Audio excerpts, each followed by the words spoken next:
Hello दोस्तों, polytechnic education channel पर आप सभी लोगों का हार्दिक दिल से स्वागत है। दोस्तों, जैसा कि आप सभी को मालूम है, पॉलिटेक्निक कॉलेज की 4 जनवरी से एग्ज़ाम शुरू होने जा रही है। तो दोस्तों, मुझे जितना भी टाइम मिलेगा तो मैं आप लोगों के लिए एक इम्पोर्टेंट क्वेश्चन प्रोवाइड कराऊंगा। साथ ही साथ दोस्तों, जो लास्ट ईयर के पेपर हैं वो भी यूट्यूब के माध्यम से आप तक पहुंचाने का प्रयास करूंगा।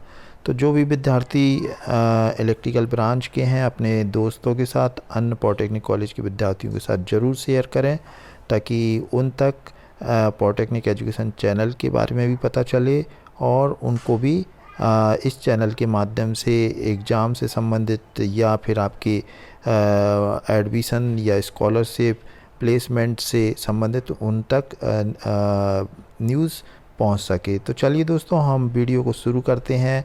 आज जो मैं इम्पोर्टेंट क्वेश्चन देने जा रहा हूं वो पेपर का है, और दोस्तों मैं आप लोगों को पेपर भी आपको प्रोवाइड करा दूंगा। यदि आप लोग बोलते हैं तो पीडीएफ के माध्यम से आप तक ये जो पिछले साल का पेपर है इलेक्ट्रिकल ब्रांच का, तो मैं आप लोगों के बीच में शेयर कर देता हूं।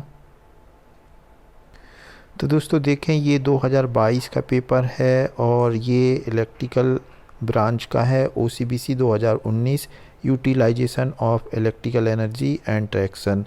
यदि दोस्तों आप लोगों का 6 सेमेस्टर का है, यानी कि रुका हुआ है, तो दोस्तों ये आपके लिए काफ़ी इम्पोर्टेंट है।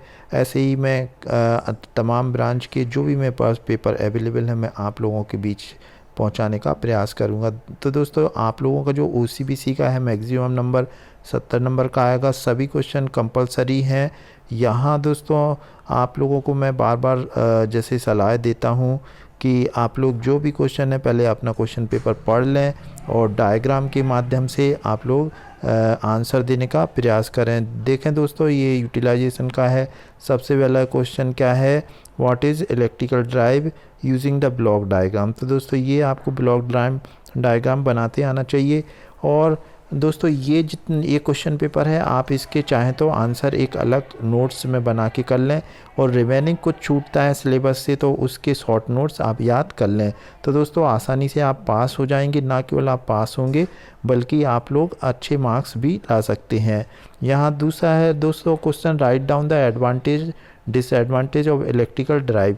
तो इलेक्ट्रिकल ड्राइव से क्या लाभ हानि है, पहला क्वेश्चन है। अब स्टूडेंट पूछते हैं कि कि जैसे इसका बी सेक्शन कर दिया, इसका ए, तो ये गलत हो जाएगा दोस्तों। आपको या तो दोस्तों आपको ये ऊपर वाला ए और बी पोर्शन करना होगा, या और अथवा ए वाला ये वाला करना पड़ेगा। ए और नीचे बी है तो वो आपको करना है। यहाँ दोस्तों फिर देखिए, आप ब्लॉक डायग्राम की सहायता से आपको सर्वो मोटर ड्राइव को आपको एक्सप्लेन करना है, उसकी एप्लीकेशन लिखना है। अगला क्वेश्चन देख लेते हैं। यहाँ दोस्तों right down the different motor used for below application. तो ये सारी चीज़ें आपको, इनकी एप्लीकेशन आपको लिखना है। मिक्सर की, एलिवेटर की, प्रिंटिंग मिल की, कूलिंग फ़ैन की, और cooling fan of computer CPU का, इलेक्ट्रिक ट्रैक्शन। तो दोस्तों इनके छोटे छोटे नोट्स बना लें, आपको आसानी हो जाएगी। और जितने भी चीज़ें हैं आप ब्लॉक डायग्राम, ग्राफ, टेबल, फार्मूले के माध्यम से आप आंसर देने का प्रयास कर रहे हैं। अब यहाँ शॉर्ट नोट्स लिखना है, रिफ्लेक्शन फैक्टर और luminous intensity, space height ratio. और दूसरा क्वेश्चन है आपका Lambert's cosine law and inverse square law. तो कभी कभी इस पे शॉर्ट नोट्स भी आ जाता है, यहाँ एक्सप्लेन करने को बोल रहा है। अब यहाँ दूसरा दोस्तों उसके अगर वो क्वेश्चन नहीं बनता तो नीचे वाले एक्सप्लेन इलेक्ट्रोमैग्नेट स्पेक्ट्रम और explain the following briefly. 5-5 number के हैं दोनों। तो ये लैंप एफिशिएंसी है, इल्यूमिनेशन है, solid angle and plane angle है। तो ये दोस्तों आप लोग अगर इसमें डायग्राम है तो आप डायग्राम की हेल्प से भी आप बना सकते हैं, क्योंकि टीचर जितना हो सकता है डायग्राम से आपको बहुत अच्छे मार्क्स देने का प्रयास करता है। लिखने की बजाय आप जितना हो सके आप वो करें, और फिर साथ ही साथ आप लिखें भी, ताकि वो आपको सपोर्ट मिलता है आपको नंबर देने में। यहाँ अगला क्वेश्चन है तीसरा, explain the various requirement of heating element. तो हीटिंग एलिमेंट के आपको तत्व लिखना है। फिर यहाँ advantage disadvantage of electrical heating, electrical heating से क्या फ़ायदा है। या तो दोस्तों आपको ए और बी वाला करना है, या अब जैसे नीचे लिखा है और अथवा explain the working of a dielectric heating and write down its application. और नेक्स्ट क्वेश्चन है write the construction and uses of the Ajax Wyatt furnace. तो ये फर्नेस के बारे में आपको उसका कंस्ट्रक्शन बनाना है, उसके उपयोग लिखना है। एजेक्स बेट भट्टी। Explain the working principle, write down the application of a resistance welding. तो रेजिस्टेंस वेल्डिंग का क्या कार्य सिद्धांत है। यहाँ दोस्तों डायग्राम नहीं पूछा है, लेकिन अगर आप बना देते हैं तो आपको अच्छे नंबर मिल जाएंगे। नेक्स्ट क्वेश्चन देख लेते हैं आर्क वेल्डिंग। दोस्तों ये वेल्डिंग का है, और आर्क वेल्डिंग का भी डायग्राम आप बना सकते हैं, उसको एक्सप्लेन कर दें और उसकी एप्लीकेशन कहाँ कहाँ इसका उपयोग किया जाता है। Right different type of resistance welding, explain them. तो यहाँ दोस्तों डिफरेंट टाइप की रेजिस्टेंस वेल्डिंग के बारे में पूछा है, आप विभिन्न प्रकार की रेजिस्टेंस वेल्डिंग के नाम लिखें, फिर उनका एक्सप्लेन करें शॉर्ट में। एक किसी रेजिस्टेंस वेल्डिंग का आप डायग्राम भी बना सकते हैं। What are the desirable qualities of a good weld. तो क्या क्वालिटी होती है गुड वेल्ड करने में, तो वो लिखना है। Right down the probable defect, क्या क्या डिफेक्ट होते हैं वेल्ड में, वो आपको दोषों के बारे में लिखना है। क्वेश्चन नंबर 5वां है दोस्तों write down various system used for track electrification and explain them. मतलब आपको इसके सिस्टम वेरियस सिस्टम के बारे में यूज़ जो आप करते हैं उसका उपयोग करते हुए उसके बारे में एक्सप्लेन करना है। यहाँ हिंदी में भी लिखा है विद्युत संकर्षण के विभिन्न प्रणालियों को लिखते हुए उनका वर्णन करें। Right down the advantage disadvantage of electric traction. मतलब इसके इलेक्ट्रिक संघर्ष के गुण दोष आपको लिखना है। गुण दोष मतलब लाभ और हानि लिखना है। अब explain 25 kV 50 hertz AC track electrification system. तो ये इसके बारे में आपको लिखना है।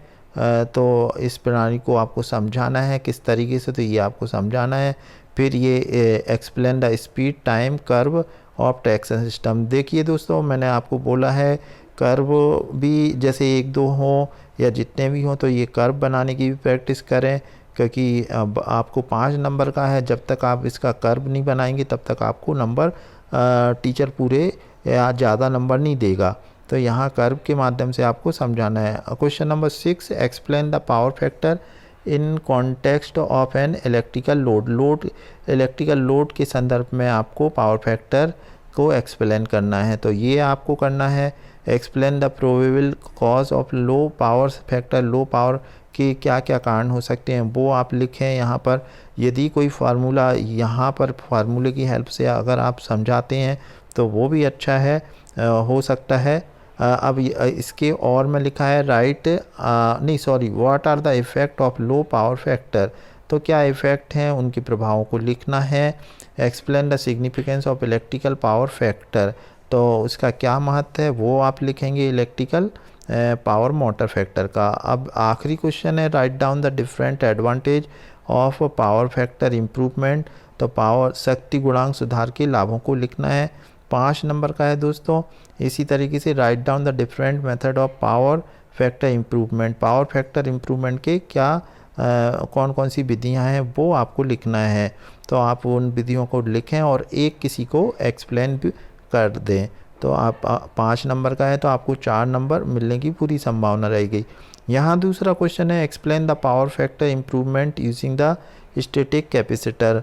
मतलब किस तरीके से आप सुधार को समझाना है, या स्टैटिक संयंत्र मतलब के द्वारा शक्ति गुणांक में सुधार को समझाइए।